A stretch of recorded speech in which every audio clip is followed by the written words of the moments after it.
శివుడి కంటే గొప్ప దేవుడు ఉన్నాడా? ఆ దేవుడెవరో తెలుసా? ఒకసారి శివుడు గాఢంగా ధ్యానం చేస్తుంటే పార్వతీదేవి ఒక ఆశ్చర్యకరమైన ప్రశ్న అడిగింది. మీరు దేవుడే కదండి, మీరు ధ్యానం చేయటం ఏంటి అని. అప్పుడు శివుడు ఇలా అంటాడు, నాకంటే దేవుడు ఉన్నాడు పార్వతి.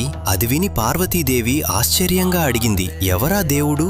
అప్పుడు శివుడు ఇలా చెప్తాడు, శ్రీరామ రామ రామేతి రమే రామే మనోరమే సహస్రనామ తత్తుల్యం రామనామ వరాననే. నేను ధ్యానం చేసే దేవుడు ఎవరంటే శ్రీరామచంద్రమూర్తి. అప్పుడు పార్వతీదేవి, ఆయన మానవుడు కదా అని అంటుంది. అప్పుడు శివుడు, ఆయన మానవుడైతే నేను దేవుని ఎలా అవుతాను? అలా ఉన్నాడు.